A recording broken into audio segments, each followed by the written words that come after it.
Chères Ivriennes, chers Ivriens, je me trouve aux abords de l'incinérateur d'Ivry qui aurait causé un incident industriel dans la nuit de mercredi soir à jeudi. Certains même d'entre vous ont éprouvé des picotements, une odeur âcre et même le Sictom, un employé du Sictom aurait conseillé à certains d'entre vous de rester confinés. Ça fait écho finalement à l'étude de ToxicoWatch qui a révélé des taux de dioxine, de PFAS 100 fois supérieurs aux normes. Donc les PFAS sont des polluants éternels qui ne peuvent pas être chassés du sang. Des taux de dioxine et de PFAS 100 fois supérieurs aux normes, donc sur les mousses aux abords des écoles. Cet incinérateur, il est au milieu de la population, au milieu des écoles, au milieu des travailleurs et surtout des riverains. Je rappelle qu'Ivry, c'est 10 500 habitants au kilomètre carré. Le 13e, c'est quasiment 24 000. Et cet incinérateur est au milieu de nous. Le bon sens dicterait qu'on soit un peu empoisonné par cet incinérateur.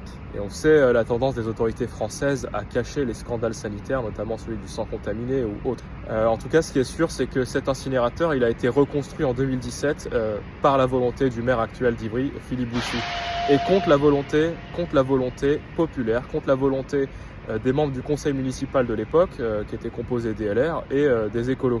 Moi, avec ma liste Ivry Avenir, je veux relancer le débat sur l'incinérateur. Je veux relancer un débat sain, scientifique et modéré, et finalement libre, qui permettrait soit d'instaurer des mesures de filtrage accrues pour l'incinérateur, soit finalement de réfléchir à un déplacement, à une délocalisation pure et simple de l'incinérateur hors des zones densément peuplées.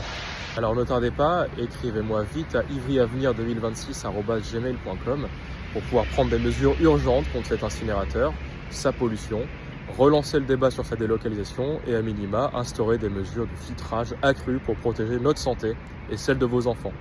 À bientôt.